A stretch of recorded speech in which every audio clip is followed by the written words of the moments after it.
23 de octubre de 1940, una estación del tren en Hendaya, al sur de Francia, y un día gris, húmedo, con un silencio densa que no venía del clima, sino del peso de lo que estaba por ocurrir. Alay, en un vagón cerrado, leos de cámaras, leos del ruido del mundo, se encontraron dos hombres que marcaron el siglo XX, Adolf Hitler y Francisco Franco. Fue una reunión larga, tensa, interminable. El cosmande me extensión que duró más de 7 horas y que aún así no se gana nada concreto, pero realmente fue puente. La historia oficial dice que Franco no cedió, que mantuvo España fuera de la Segunda Guerra Mundial, que Hitler salió frustrado y el rondo no volverá a...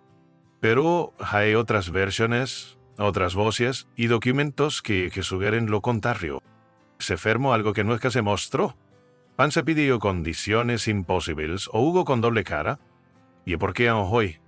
Parte de esa conversación sigue clasificada. Este episodio no busca responder con certeza si no abrir el vagón y dejar que el comodesa Carla revele lo que el silencio intentó esconder. España acababa de salir de una guerra civil devastadora, medio país en guiñas, millones de muertos o exiliados, y un dictador que se erguía entre los escombros recomando orden. En Europa, la Segunda Guerra Mundial avanzaba a toda posición, Francia ya había sido derrotada, Gran Bretaña resistía. Hitler dominaba buena parte del continente, Italia, con Mussolini, era su aliada, y todo apuntaba a una expansión aún mayor. Para Franco, el momento era delicado, su régimen debía consolidarse, pero también teñirse naturalidad, apoyo activo de ley, o una negociación silenciosa para obtener algo a cambio. Desde Berlín, la expectativa era clara. Hitler quería hacerse al control del Mediterráneo, necesitaba que España entrara en la guerra, o al menos que le permitiera usar su territorio. Franco, por su parte, veía una oportunidad sabía que su país no estaba listo para otro conflicto. Pero también sabía que Hitler lo necesitaba, entonces jugó su patá. Pidió Gibraltar, suministros, armas, trigo, a primar. Y en privado también expresó temor a que a la población española, angina y desgasta, no soportara. Otra, Princiola. La reunión se pactó con antelación, se eligió Hedaya en la frontera como punto neutra, Hitaliego I, escoltado por su comitiva habitual. Las guió poco después en tren con su ministro de Exteriores, Ramón Serrano Suner. Y allí, entre vagones, mapas, traducciones forzadas y gestos tensos, comenzó una de las reuniones más enigmáticas del siglo. El rostro es igual Pesalbec Franco, pero la figura clave, el verdadero actor de lo que se habló fue a Ramón Serrano Suner, cunado del dictador y ministro de Exteriores en ese momento. Serrano Suner era un hombre culto, políglota, spotoso, el modelo, astuto, admirable confeso de las potencias fascistas europeas, especial y pragmático, pero también pragmático.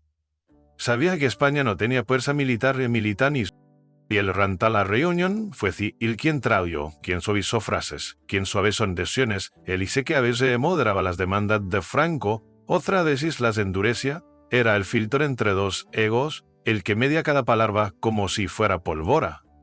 Segraño Sunar también fue quien preparó un memorando de Hendaya, un documento que detallaba las exigencias de España para un Circelguec, un texto que, como se conoce en parte, tiene negociaciones voraces. Castigos real en que Franco se mostró firme, que escucho más de lo que hablo, que evito compromisos directos, pero también que no cerró la puerta. Hitler, según sus memorias, quedó editado por la ambigüedad española, dijo que prefería que le extraeran dientes sin anestesia antes que volvió la colección con Franco, pero aquí está una declaración real o una estotetala, porque lo cierta que sermons después comenzaron ciertos intercambios discretos entre Berlín y Madrid. España envió voluntarios a la División Azul, Alemania facilitó trigo y combustible, y Serrano Suner visitó Brugal de Ses, Roma y Berlín. De Belco, lo que pasó en ese agón, aún hoy, está envuelto en Yegal. Pero Seronesas, pues, escribió en sus memorias, en Hendaya no hubo victoria ni derrota, solo un espejo donde cada uno lo que necesita, ¿verdad? El tren se detuvo a las 13:40 en la estación de Hendaya. La niebla del Otolo francés cubría la vía común y telón pesado. Todo estaba en silencio. No había cámaras, no había prensa, solo hombres de uniforme, asistentes tensos y dos líderes disposiciones a negociar de Europa desde un vagón cerrado. Adolf Hitler bajó primero, saludó enérgicamente sin sonrisa a su ala. Joachim von Ribbentrop, ministro de Exteriores del Reich, lo observaba como si cada gesto pudiera cambiar el rumbo de la reunión. Del lado español, Francisco Franco descendió con su caminar firme, la Guanacalare, un gesto que muchos describen como inexplicable, inhuequian a los Sañón, su traductor y su puente. El saludo fue breve, formal, el casi incómodo. El menos de 5 minutos, todos estaban dentro del vagón acondicionado especial para el encro. Ali comenzó una de las conversaciones más opacas y tensas de la historia diplomática del siglo Essex. Durante más de 7 horas, entre mapas, informes y frase meñó, se discutieron temas clave: la entrada de España en la guerra, la posibilidad de recuperar Gibraltar, las colonias africanas y el abastecimiento de Europa bajo un nuevo orden. Franco, consciente de su debilidad militar y económica, no quiso comprometerse, pero tampoco de que no propuso condiciones difíciles y siguió ayuda inmediata al momento, combustible, armamento y una serie de concesiones coloniales que incluso ayudaron a ter presión excesiva. Pero el idioma tenía prisa, necesitaba asegurar su flanco antes de lanzar de lleno contra la Unión Soviética, que dio una respuesta clara, un sí sef, y Franco le dio un tal vez disfrazado de estrategia. Surano Schuner, que actuó como traductor, tuvo que suavizar los farses, adaptar, reinterpretar, a veces secundos e incluso decir lo que no sabía decir en ese hueco, se tejió una. Franco pudo salir diciendo que con nunca se comprometió y Hitler, que había intentado negociar. Al final del día, el Führer abandonó el cagón molesto. Dediqué marmoro algo como se me ha hecho perder el tiempo. Franco, por suerte, subió al tren español y partió a San Sebastián con una calma que nadie. Pero lo más importante no ocurrió durante la reunión, sino después. Pocas semanas más tarde, comenzaron los movimientos discretos. Alemania envió recorsos. España permitió ciertos privilegios diplomáticos. Se estableció en canales secretos para el envío de información y sobre todo se ergó la creación de la División Azul.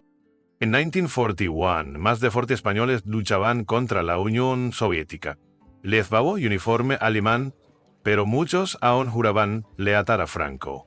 Era la forma en que el dictador participa sin participar. No comprometía al país, pero sí moencias tanto en España. La prensa pengaulearia prasa prenoso, de público ONU, prefotografía, boros, una nota breve y silencio. La reunión había corrido. Durante años se especuló con la existencia de un acuerdo secreto, un pacto escrito. Algunos afirman que Hitler entregó un documento sellado, otros que Franco solo firmó un compromiso verbal. Lo cierto es que hasta hoy no se ha estatuado lo ocurrido. Sin embargo, hay señales. En 1942 se publicó en Boletín Interno del Ministerio del Ejército donde se hablaba de la alianza silenciosa de una anexión por un nuevo orden, pero el por ustale unidable interlaqui integrama interpó en 1943 un informe británico clasificó España como neutral lativica. En 1944, un informe británico clasificó a Sapiño monodradectal completiva una categoría que indicaba simpatía sin intervención directa. ¿Fue un fracaso diplomático? ¿Una jugada metra ambigüedad? Lo que está claro es que tras esa reunión Franco ganó tiempo, mantuvo a España fuera del conflicto, pero conservó los beneficios de Zacrasalla. A señor Hitler frustrado centró su atención en otros frentes, y cuando la guerra comenzó a torcerse, Franco fue retrocediendo en sus gestos de afinidad. Retiró discretamente la División Azul, limitó los canales de cooperación y empezó a acercarse, muy lentamente a las potencias occidentales. Muchos años después, Sarano Osuno diría en una entrevista privada, Franco no pacto ni rechado, hizo lo que mejor sabía hacer alica, esperar en esas veras sobrevivió. Y quizás eso fue lo que real me ocurrió en Hendaya, no una cuerpo, no una traición, sino un acto de supervivencia política, donde el silencio fue el verdadero protagonista. Durante décadas, lo que ocurrió dentro del vagón en Hendaya fue más especulación que seitas, la falta de negro, oficiales detallados, la negativa de ambos regímenes a publicar actas y el tono abogadrán las memorias escritas años de... Pero con el paso del tiempo, como Sharen Amerger documó, en los arquivos alamenes desclasívicos, en los años 90, se hallaron informes internos del Ministerio de Asuntos Exteriores del Tercer Reich Custemium. Uno de esos, fechado el 3 días después de la reunión, describía a Franco como estratégicamente descuivia, pero abierto a una colaboración futura en términos favor. Otra nota hablaba de una lista de peticiones exageradas entre el control de Marruecos Francis, parte de Argelia y el respaldo alemán para recuperar Hitler. Peticiones que, según el propio Hitler, eran más propias al imperio que aún no es. También se encontraron rastros de comunicaciones entre Serrano Suner y emisarios italianos que sugerían una doble negociación para posición a España como pieza clave sin atarse comúnmente lej. Pero lo más revelador no esta ocasión en lo que temitió Spalay sino el que no se mintió. Ni Franco ni Hitler aclararon políticamente el contonto de su diálogo. Eso, en política, también es una declaración. Tal vez, como siguen algunos historiadores, hubo un acuerdo tácito, cooperación sin compromiso formal, presencia sin firma, afinidad sin alianza. Y esa estrategia, por ambigua que parezca, permitir a Franco mentirse al margen de una guerra y sobrevivir en el colapso de quienes y se lanzaron al abismo. Lo que ocurrió no en Hendaya amargo al rumbo de españadeanos. La decisión de no entrar en la guerra salvo la paz de nuevos bombardeos, de nuevas quincheras, pero también reforzó la soledad internacional del régimen. Esta P no 55, España no fue setada a Naciones Unidas durante y sin embargo, Hendaya le dio a Franco algo invadió pro invadió tiempo para reorganizar su SEMA, tiempo para legitimidad interna, tiempo para transformarse de código militar. A jefe Pisada Recornizo también consolidó su imagen estratega. Para sus seguidores, fue el hombre que resistió la presión del nazismo. Para sus críticos, el que coqueteó con los totalitarismos sin asumirlas con... El padre caso, lo que pasó en Hendaya no se olvida. Hoy a Colgollón no existe. Fue el amancillado, pero la estación Anguar y la estación Anguar, el eco de esa yarde espesa, donde dos hombres poderosos midieron sus sombras y sus silencios. Y en los museos, en los libros, en las aulas, la pregunta que viva, bueno, negativa firme, un pacto encubiero. La historia aún no tiene una respuesta definitiva. Pero tiene memoria. Hendaya no fue solo una ciudad, fue un cruce de caminos, una pose en el ruido de la guerra, donde el destino de España se hubo sin testigos. Franco salió de esa reunión sin promesas firmadas, pero con los beneficios de haber negociado, con el Homer más temido de Europa, sin seedor del todo. No hubo aplausos, no hubo titulares, solo un tren que salía y un silencio que aún hoy retumba. Porque lo que no enseño yo que a veces pesa más que lo que se ferma. Si esta historia te pareció reveladora, si te ayuda a ver con otros ojos uno o dos capítulos, menos gabloy de la dictadura, compártela, comenta en las que más personas se pregunten qué pasó en la guerra de 1940. Y en el próximo episodio, episodio 15, el bombardeo de Madrid de 1957, regresamos al suelo español para revivir una tragedia olvidada, cuando el CEO de la capital setino de Giomo, no por la guerra, sino por algo que aún no se ha contado todo.